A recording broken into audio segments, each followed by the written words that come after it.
This is Period Dot, where art, culture, politics, and entertainment collide, with Sweetbaby J'ai, award-winning artist, activist, and cultural curator, a podcast that sparks fearless conversation, fresh insight, and unapologetic truth-telling. Now, from the United American Network, here's Sweetbaby J'ai. Hey, beautiful people. Welcome to Period Dot, where art, politics, and culture collide with a little rhythm and a whole lot of soul. I'm Sweetbaby J'ai, and if you're tuning in for the first time, let me tell you, baby, this is what this show is about. This is the spot where we cut through the noise. We cut through the headlines, the hashtags, and the high-gloss distractions and get to the truth of what really is shaping our world. And we serve it three different ways. Hot takes, where we pull no punches and shine a light on the issues that keep the group chat buzzing. Okay, next up, what's the tea, baby? What's the tea? That's cultural spill you didn't know you needed, from music and movies to movements and mayhem. And finally, that good kick in the pants, because sometimes we all need a little loving push to wake up, speak up, and do better. So grab your drink of choice. Tea, coffee, something a little stronger, no judgment here, honey, and settle in, all right? Now, let me tell you who's in the studio. We got John, our engineer supreme queer. That's what we call him. He's got a show talking about LGBTQ issues, and that's why we say that. And we have, our next guest. I want you to buckle up because she's got all kind of history up in the house. Meet Marilyn F. Solomon. Name sound familiar? Television pioneer, fearless storyteller, and archivist of the truth. Marilyn spent decades at KCOP-TV in Los Angeles, creating shows that gave voice to communities too often left on the sidelines. She has multiple, too many to read off, accolades and awards. She produced documentaries that tackled everything from the Iran hostage crisis to race, identity, and justice. She moderated News in Review and produced and launched My Turn, one of the first television programs in LA to center on LGBTQ stories when that was way far from safe to do. Way far. So check it out. She was raised in Detroit. You know, that's one of our favorite cities, the Motor City, by activist parents. Marilyn learned early on that storytelling is more than information. It's liberation. She's always seen media as a bridge between policy and people, between culture and conscience. Now, check this out. Her archives, her life's work, live at UC Santa Barbara, preserving a vital legacy of truth-telling and journalism. Now, you know what that's all about because we don't get it these days. So we got the real deal in the house. So I want you all to do a little silent clap because I can't hear you. We can internally. Marilyn, welcome to Period Dot. I can't wait to dig in, baby. Thank you. Oh my God, it's good for you to be here. Girl, wait. I just want to tell everybody out there, I'm looking at Marilyn. Marilyn is, I can't get this wrong. Let me get this right. Marilyn is 89 years old. Yes. She's just fabulous and she looks so good. And let me tell you something. We were out one day and Marilyn told me, she said, I have to share this. See, I have to drop little T's in here. Marilyn said her kids said, Mom, if you're still alive next year, we'll take you to Hawaii. Now, you know they're going to get on you about me saying that, but that's okay. So let me ask you this, my diva. You've been telling truth to power long before hashtags and hot mics made it fashionable. So let's start with today's hot take. We're going to jump right in. So it's boots on the ground. And I'm not talking about that line dance track hitting all the family reunions. I love that song. I'm talking about military boots, real ones. They're hitting all the major blue cities. This time it's Chicago.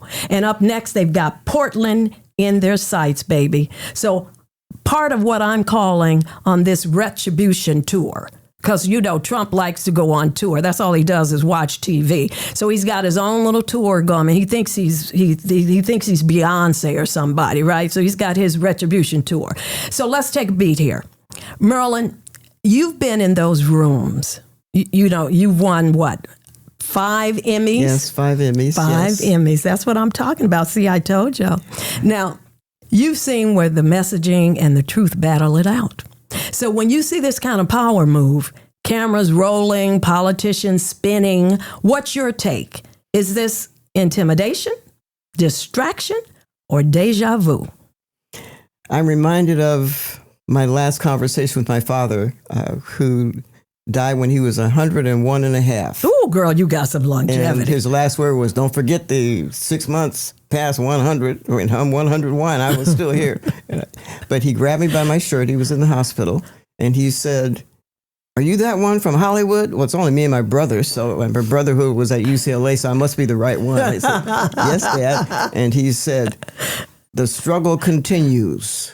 The struggle continues. His last words to me. Oh, my God. See, that's what I'm talking about. So you grew up immersed in that kind of stuff. You said that your parents were activists. Yes. And so, because I know, given, this time frame, you went through the civil rights movement. I went through World War II into the civil rights movement. Wow, that's a trip. And so your parents must have been before that. What were they in the Tulsa thing that was happening, the Wall Street of Tulsa, when they bombed that place? Because that's where my mom was.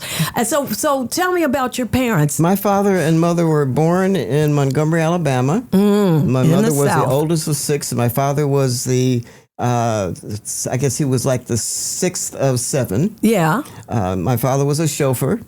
Worked for a white doctor. And right. my mother, she stayed at home because her father died early, and she ended up being the mother of the house because my grandmother had to go back and take in washing. Wow. So they grew up in the poorest places you could be in Montgomery, Alabama in the 30s. They were part of the Black migration. Yeah, sure.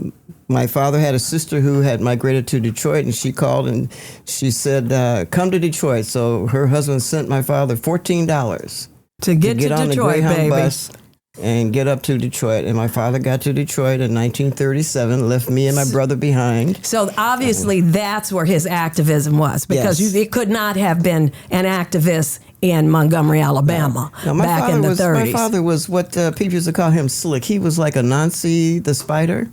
Yeah. Anansi the Spider, which comes out of the slave Caribbean folktale. Yeah. Anansi was really slick. He knew how to maneuver the oppressor to get to what he wanted. That was my father. He was charming. He was handsome. He was smart, even though he only got through the 6th grade. Right. Oftentimes.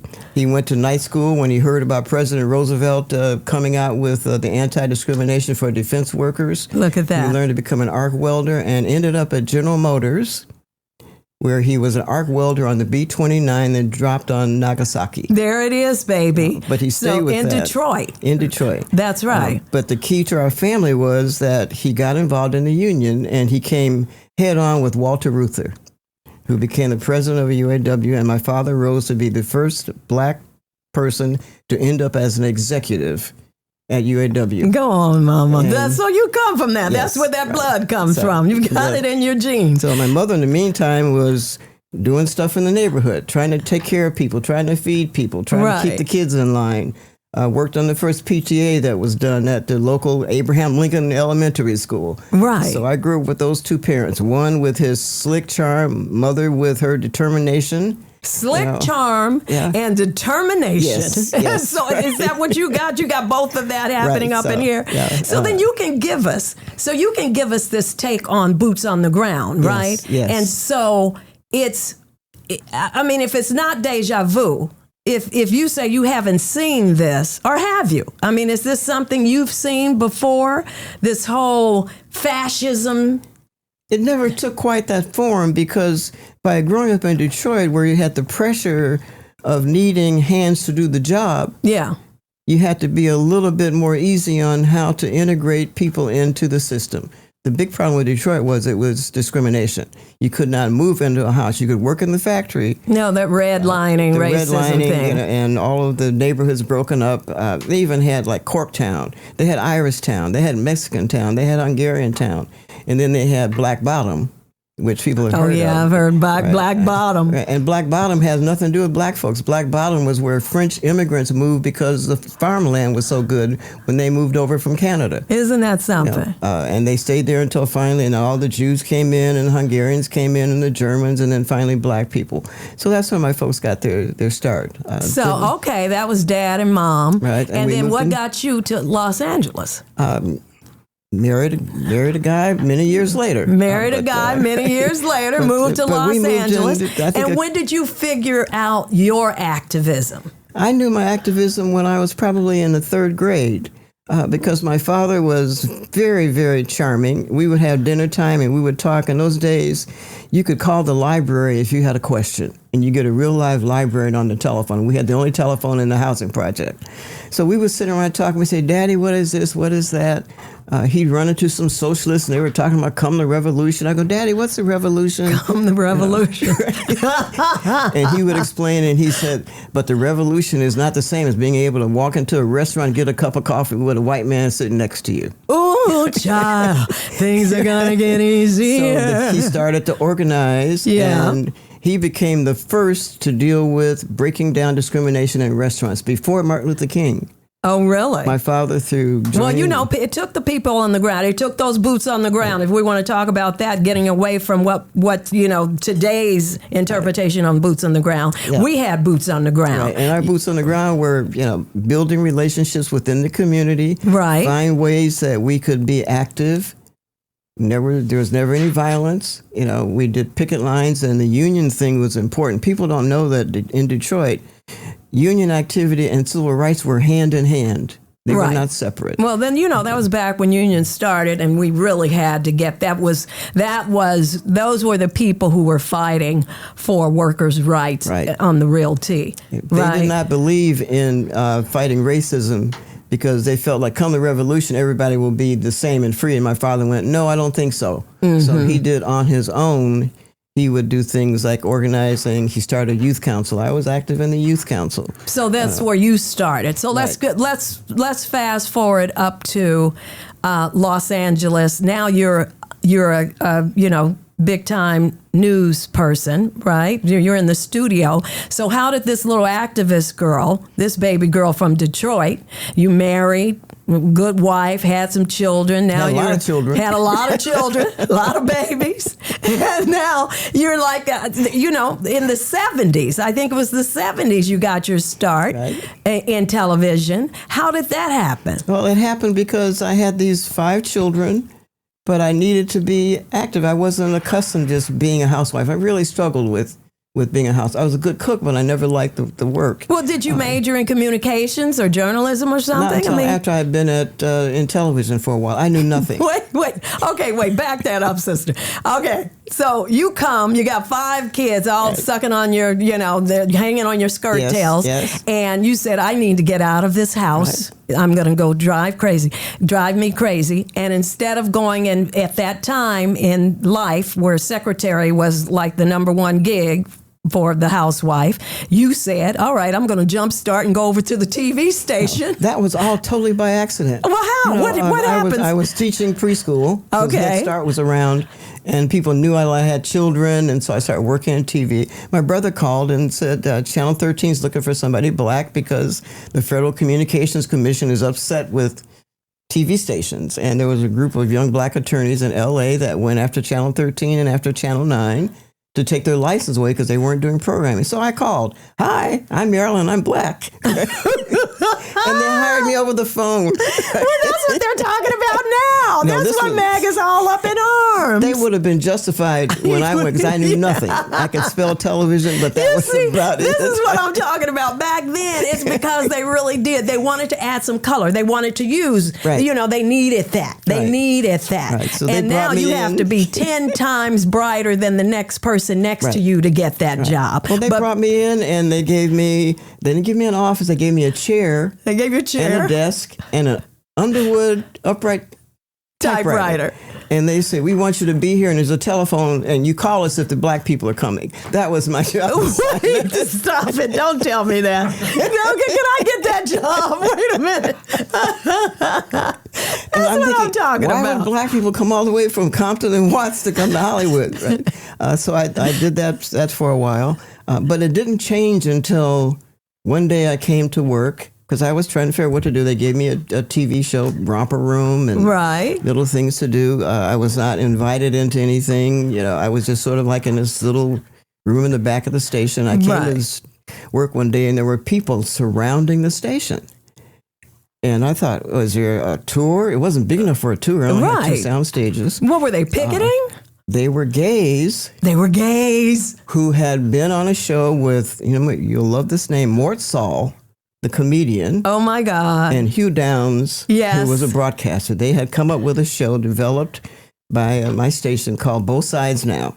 Oh, honey, I remember Both Sides Now. And they were in the middle of discussing. But that was a song. Go ahead. Well, they used that because, what was it, Edie and whatever, Guy Gourmet and whatever were friends, right? Yeah. So they came in to do the show one evening. I'd gone home, and they were talking about the gay problem. Mm-hmm. And they had a couple of gays. Because it was a problem. Right. Yeah, Morris Kite. I don't know if you remember Morris Kite, who was a big active gay. Mm-hmm. And Mort Saul evidently didn't behave well. Right. And the gays said, well, we're not leaving until you apologize. By the time I get to the morning, the gays have been sitting on stage all night. They refused to go home. They said, no, you got to turned off apologize. all the lights, the cameras, the crew, everybody. And the gays are still sitting there in the dark. And they had called the Metropolitan Church. Yeah. And all these gays showed up and surrounded the station. And I'm like, what is this? So I go in and they go, Marilyn, first time I ever got invited to the management. Right. Marilyn, we need to have you come in. We've got our attorneys on the phone, and we've called LAPD, right? But why did they need you to come in? What value were they? I was the only person on the lot that they felt maybe she can handle it. She's black. Maybe she can handle the gays. She's marginalized. All management was all white men. Okay. All right. That makes sense. Engineering was all white men, but they'd all gone home. Okay. So I walk in, and there's attorneys from Washington and Dan Cook from LAPD, and they're all sitting around moaning and groaning. And the gays, by this time, they're trying to break in through the gates. They turned off the water so that they couldn't go pee. I mean, it was like a whole thing. This went on for 2 days. Hugh Downs had left. Mort Saul flew back to Vegas. Right, so the stations dealt with this big issue. So they finally sat down with Morris and a couple other people, and they came to an agreement that the gays would go home if a person who had no affiliation on any side would do a show with the gays. And they go, and Marilyn, we want you to do that show. Oh, my God. So that's how I ended up with, trying to put a show on in prime time to give and they were all men. Right. The gay men an opportunity to. Was that my turn?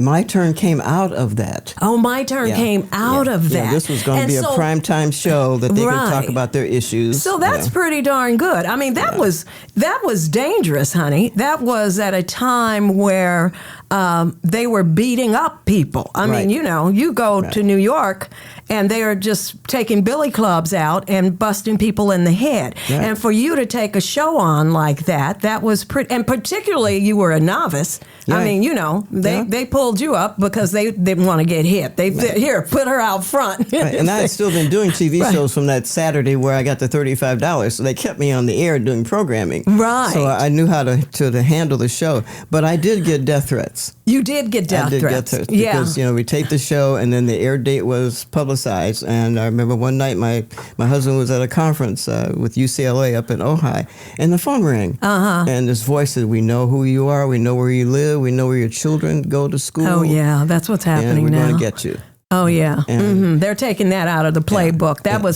They're taking that playbook right now, and they're using that. And, it's very frightening. We had a feeling of who it was, which I can't even, to this day, I can't say because we never came out publicly. Right. But it was somebody who really didn't know where I live and my children. So when you started with that show, and then you started doing shows on Black communities, and representing those voices. Well, I started doing that before I had the gay thing open up the world for me because I was pretty much held to doing black programming. They hired a Mexican guy that could do Latino programming. It's called Chicanos. Oh, right. There was a woman, Beulah Kuo. Well, that makes sense. If you look like this, then I want you to do this. Right. And Beulah Kuo, who was Korean, Beulah was brought in. She had to do all the Asian stuff. She did the Orientals. That's what they she were. did the Oriental right. stuff. And if they had an extra Saturday, then they would get an indigenous man who would come in and do American Indians. Well, there you go, honey. So it was called the Minority Community. That was the name of the show. And I found out later they were up in the lab with scissors. We never worked together, but we'd all do our different Saturday, and they would take scissors and cut them and glue them together and make one show out of it and call it the Minority Community. But once I started doing the gay programming, and then I thought, let me take some time and I'll call it my turn. Like it's our turn now to talk about stuff. Yeah. And that's how the gay show, and from there I ended up doing all kinds of things. Oh, right. So that just opened the world for you. Right. But you were on the front lines of handling that kind of thing in journalism, right? You were telling those stories and all sorts of stories. I mean, you don't win. As a matter of fact, didn't you get sort of knighted by the Queen of England or something? Weren't you knighted? I'm an officer of the British Empire. Right.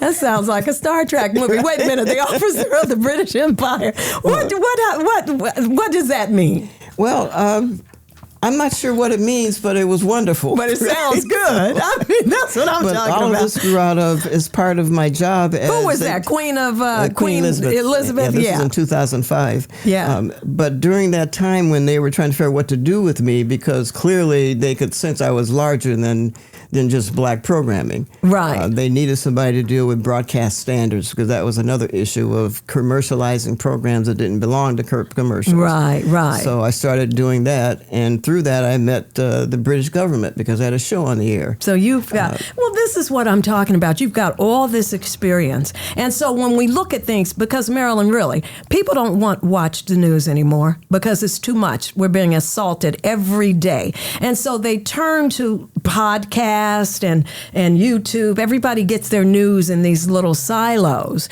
And I'm guilty of that myself. And so that's why I want to do just the little snippets, the snippets of talking about what's going on. So we can tell people, and I want to get your perspective on what that means and from a historical point of view to now, because we all think that we're living in these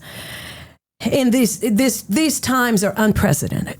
And I think that's the truth. Yes. Because we haven't seen anything other than, we weren't in Germany in 1932.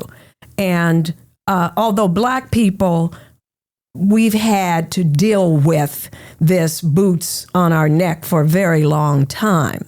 But this, having the president who is a reality TV star and all of the reality podcasters, and it's just, we're being taken over by television personalities. You know what I mean? The weekend anchor is the head of our freaking military.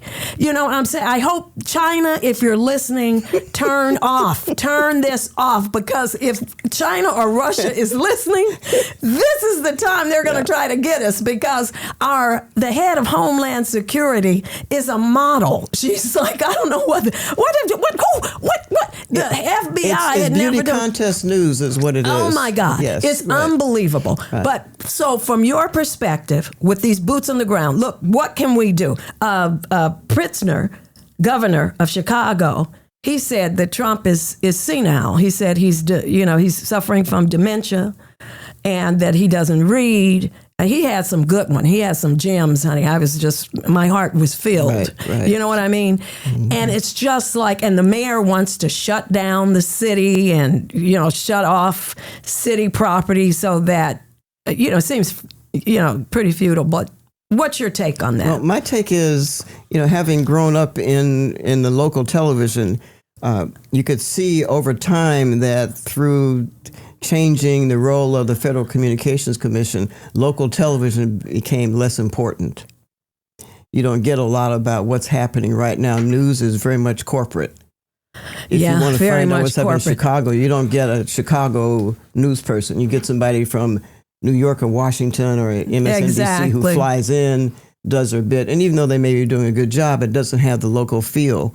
One of the things that I was doing, and it really came from the community, once they saw me, Stokely Carmichael showed up one day. Hey, here, I want to do your show. And my boss tried to fire me because, I brought the black communists on. But that's part of Los Angeles. Right. So I started to do things that really reached out into the community. That's when the Turkish consul general was assassinated. He wasn't assassinated in Turkey, he was assassinated in Los Angeles. Right. And nobody knew how many Turkish people lived in LA and how many Armenian people lived in LA. And that conflict was right in our own backyard. Mm-hmm. And I think we've moved away from that. When I went to Turkey, they gave me an opportunity to meet with a matriarch who had been in California. He was now on an island off the coast of Istanbul. Why? Because you just had they had isolated him there. That was here. Okay, and this so island he had had been, no cars. Mm-hmm. I had an intern from UCLA whose father was an industrialist who took me by his ship, his boat, out to meet with this matriarch. Mm-hmm. I got there, the matriarch put me on his porch, and we could sit there on his porch in rocking chairs. Right. And he said to me, I will not discuss terrorism because I want to find out why did this young Armenian come all the way to Los Angeles to assassinate this man. And I won't talk about it. And we just kept rocking in the chair. I felt like with my grandma. So you were like, you had a Barbara Walters moment here. And then finally we had to change tapes. Mm-hmm. And I told my cameraman, I said, whatever happens, do not stop rolling tape. We sat back down and the patriarch said, I am very afraid for my people. And that's another phrase that I feel now, I'm afraid for my people. Right. And I said, why? He said, because they are not young people anymore. They are people of the struggle. People of the struggle. And how many times we've heard that? Yeah. People of the struggle. And that's what he was afraid of. But when you get into the struggle, you lose the opportunity to be a real person, to really contribute. What can we do? Okay, we got a march coming up on the 18th. No Kings, that whole thing. No Kings March on the 18th. Your advice. What can people do? People are feeling dejected. People are feeling like there's nothing because the Democrats, have very little power here. The Republicans, or rather, I don't even call them Republicans. I call them fascists. It's just ridiculous what's happening. They refuse to do anything other than they go in and fire people haphazardly. He owns the Supreme Court and everybody else. The Congress is not. They have just completely deflected on what they need to do and letting this administration run rapid. And so when you feel like there's nothing to do, I'm asking you from your experience, what can we do? I'm going to go happening now. I was watching Chicago, which to me, people just don't understand the wonderfulness of Chicago. Mm-hmm. Those people are not coming together as a party. They're not coming together as Democrats or Republicans. They're coming together as Americans who say, we deserve what we have worked for. How dare you come in here and destroy what we've done? Would you let somebody come into your house and just wreck your house? Right. You wouldn't call up somebody else to come in there and say, hey, would you vote so they don't wreck my house? You take charge of your space. That's right. And I think we need to see more of that. And we are seeing more of it. But again, because television is corporate, we may not see it at the local level. Do you see what's happening in Coachella Valley on the news? No. Right. But it's happening. Mm-hmm. And it may take longer to do that, but I think that's important. The other piece that worries me a lot is Trump and his people have been very successful in separating us. Mm-hmm. Well, that's the whole thing. And if you go to any family in America on Thanksgiving, you do not see a family of just black people or just white people. Mm-hmm. You see a family of multiracial people. Mm-hmm. The kids go to school, they meet each other, they have relationships. Well, we have to get back to that humanism. Yeah. You know what I mean? We're all humans. We have to. I have to say to myself, when I look on television and I see that ICE took a Spanish woman with her children at her side, threw her to the ground.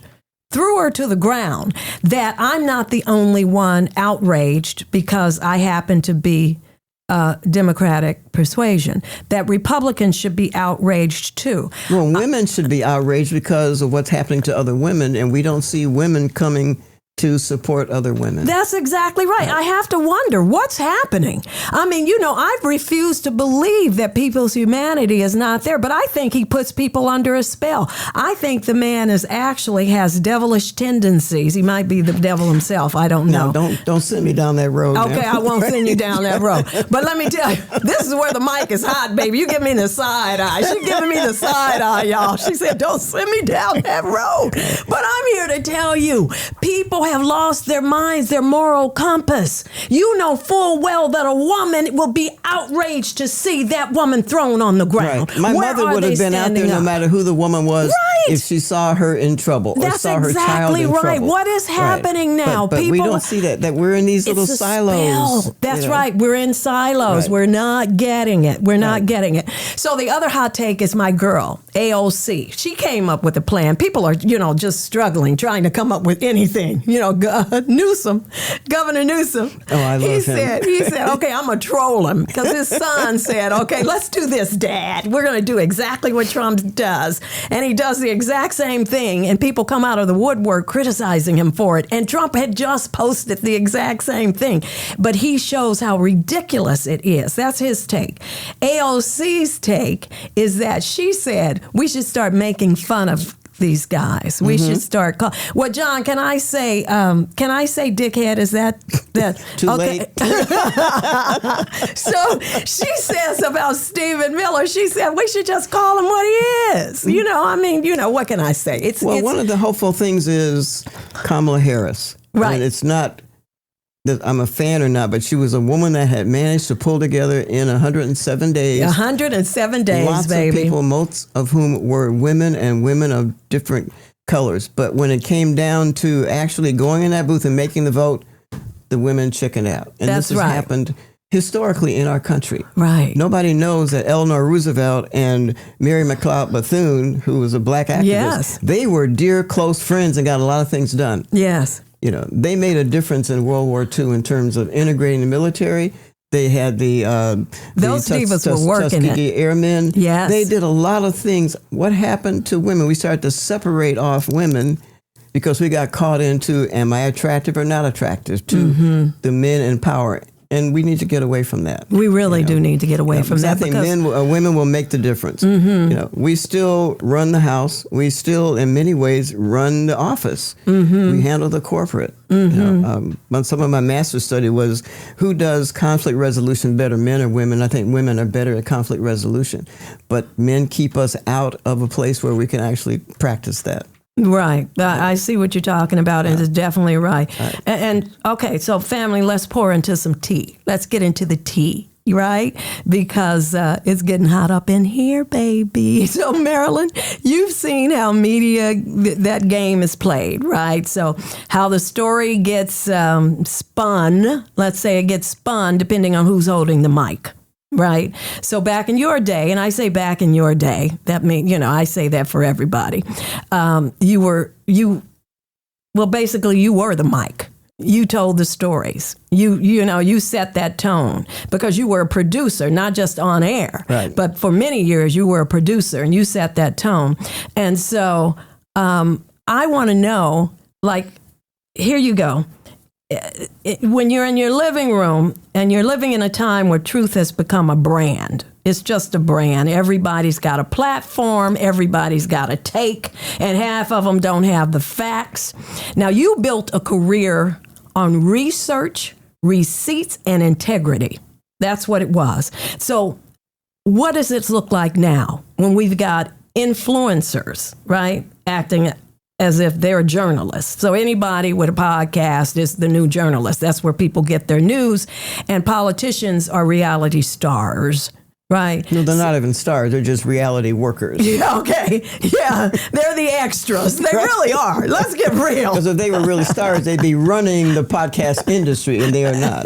They are not. So that's what I'm talking about. So, what does it look like?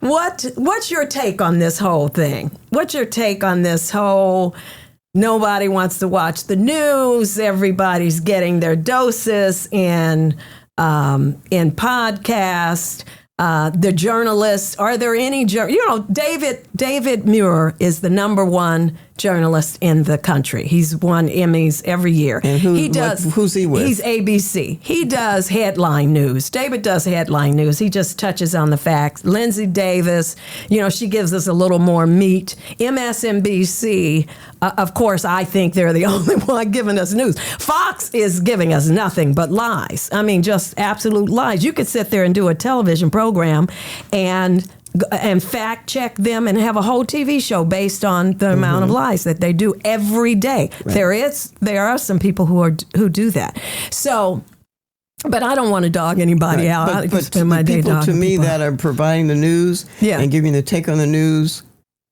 are the people that come on after the news goes off. The late night. They call them comedians, but they are commentarians. But they are commentarians. Right. That's right. They Jimmy made a difference. That's right. Stephen Colbert. That's I stay up every night. Every night. And Jimmy Kimmel and, all those people. Getting the takes. They are giving you, and they're giving you opinion. Right. We've been so afraid of opinions because the people who are concerned about the money don't want you to have opinions because you might offend people that would get the money. Well, see, this is what I'm talking about. So it's people that you have to change who it is that you're getting your information from. Well, let me tell you something, Diva. This is why you're here, because this show makes no money. So we can tell the truth. You know what I mean? We don't have any advertisers that's going to kick us off the show, right? So we can tell the truth. But the truth is we see it, the truth is we know it, because there are facts and then there are alternative facts. But I think also we need to let go of some of the bitterness. That was one of the things about my father. He was never bitter about what had happened to him growing up. When he had to go into the factory and organize, he got white men who he had to persuade, and they would say, I never voted for an N-word before. And my father would say, there is no black, there's no white. The only color is blue for blue-collar workers. That's right. And we have to figure out how we all have things in common. So I think we have to let go of some of the bitterness. The black women that walked away because Kamala did not get elected, that was a waste of energy and brains and money. We need to suck it up and get right back out there again. Yeah, you're right, because people are they're stopped donating. Right. So that's what I'm talking about. We have to find ways to get back. Right. We have to find ways to feel like that we have a voice again. Because and marginalized needs to be rethought. Marginalized is anybody who's not in power. It's not. Well, they are rethinking it for us. Right. But no, I'm saying we need to do it ourselves. It used to be black and brown. Right. But it is because what these cats have done is that they fired everyone, and all of these women who in that first round who thought that, okay, well, he's just going to go in there and fire the black and brown people, and they fired them because they were women, right? And so they are finding out that it is sort of the have and have-nots, and means the people with brains and those without are setting the rules. It's a way you cannot do it unless you militarize, and I don't mean that in terms of carrying arms, but you militarize your strength, your energy, your resources, and you look at commonalities. Like, I don't understand why there are gay men over here and trans people over here and lesbians over here. I don't understand. I never understood about colorism in the black community. I don't understand when I lived in Mexico why the ones who think they're from Spain, they're really from Oaxaca. Right. Why do we spend our time in these little silos? You don't get anything. You cannot harvest a farm if you have to do it silo by silo. All right. So there's, listen, people, you heard it.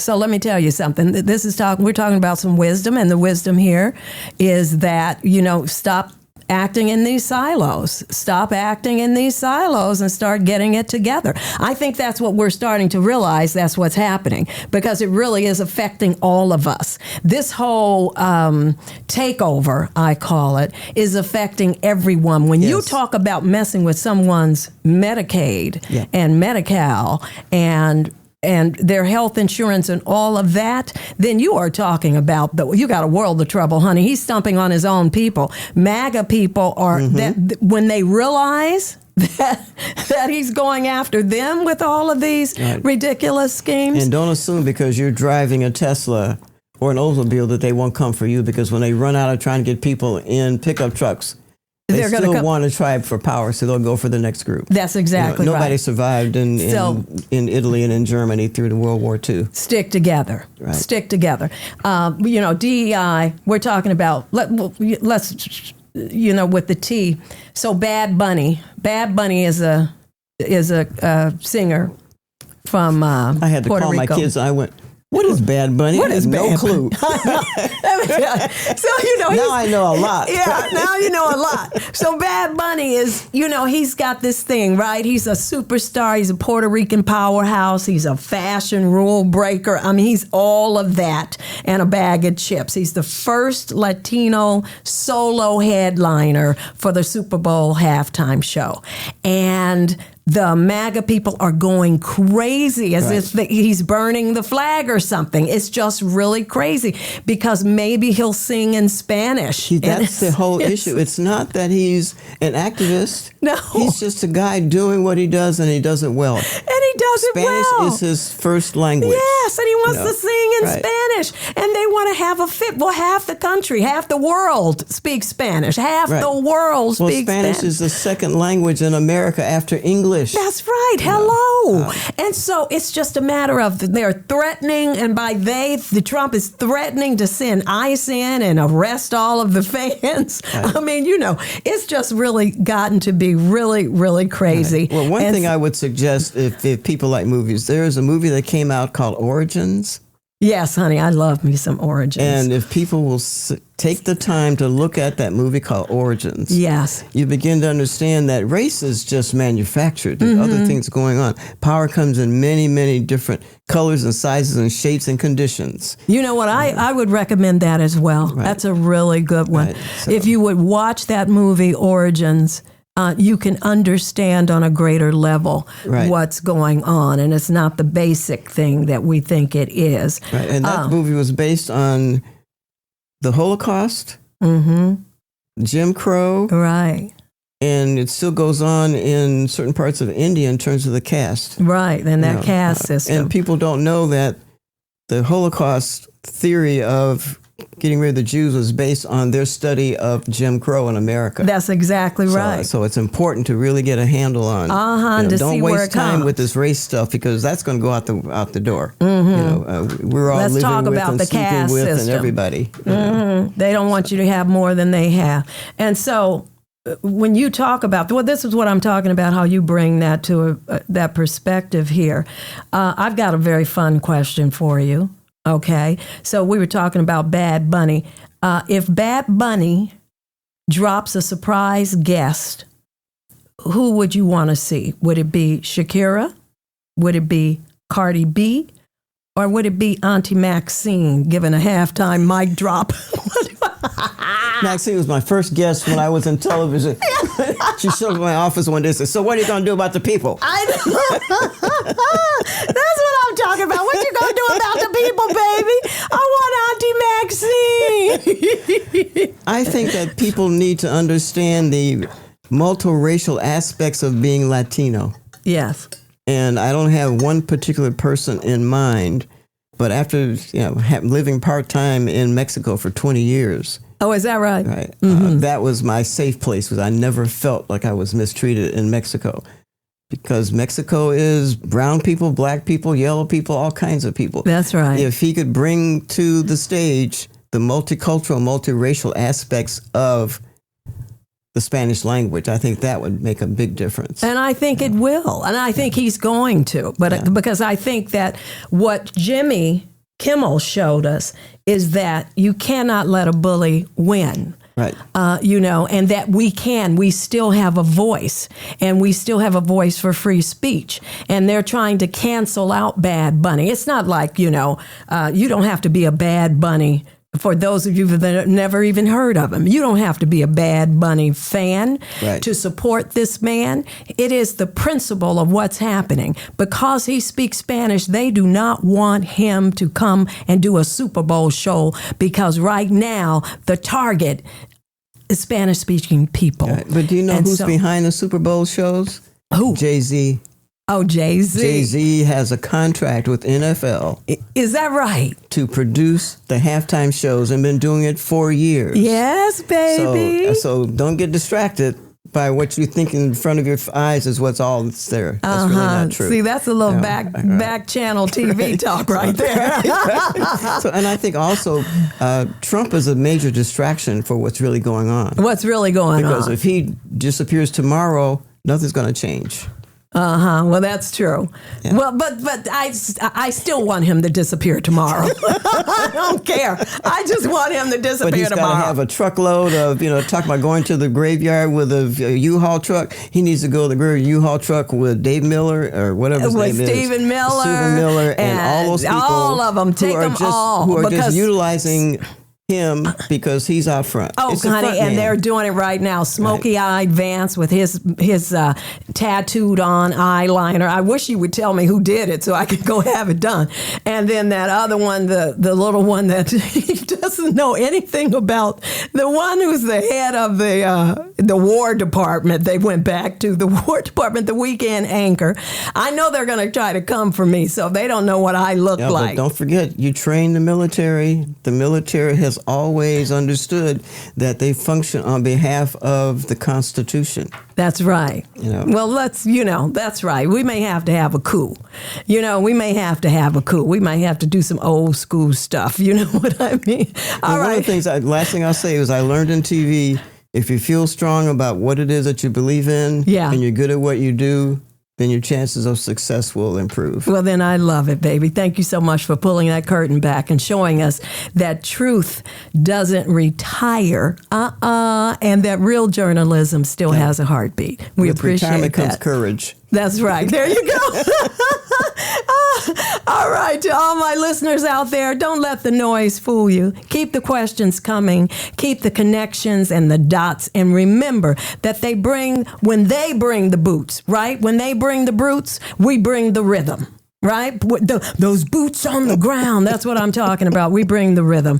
And that's a period dot. You better believe that. You can take that home and put it in your teacup and drink it. Now, a little community tea before we wrap up.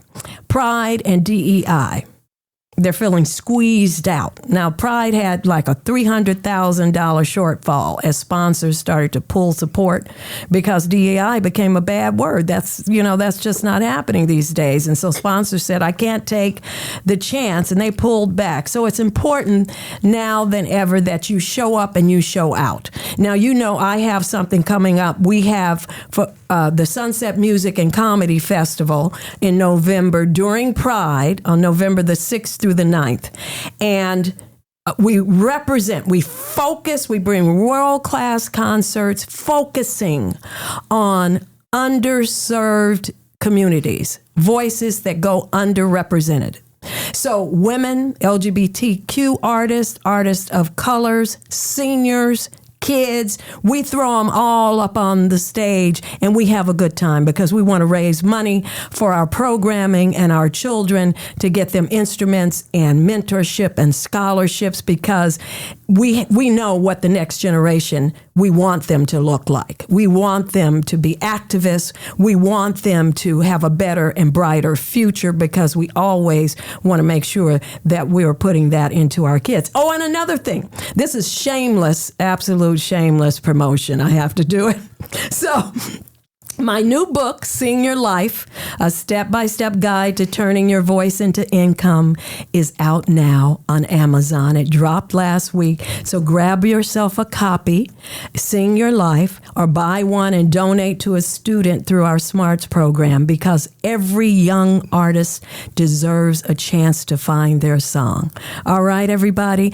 I hope you fell in love with Marilyn, and I hope you love her as much as I do because she pulled the curtain back. She dropped some gems. She gave us some wisdom, dropped a little history on us, and told us that we all need to come together. So let's get out of those silos and let's stop thinking, because I find myself falling into that trap too. I want to say this and you and blah and blah. But the reality is that we have to come together. I hope I see you on October the 18th at the No Kings rally. If you don't hear this until November the 1st, then you have missed it. So I'm just telling you this. Thank you so much for showing up. This is where politics, where culture and conversation come together. Just enough soul to keep it real, period. Baby. So thank you, Marilyn. Thank you. I love you, baby. John, thank you, baby. All right, let's cut it on out. Period. With Sweetbaby J'ai is a presentation of the United America Network. This podcast is available on most major podcast portals and always at unitedamericanetwork.com. If you'd like to share feedback, please send email to sweetbaby.j@unitedamericanetwork.com. That's sweetbaby.j, J-A-I, at unitedamericanetwork.com. And be sure to subscribe from your favorite podcast service so you never miss an episode. The United America Network. This is what democracy sounds and looks like.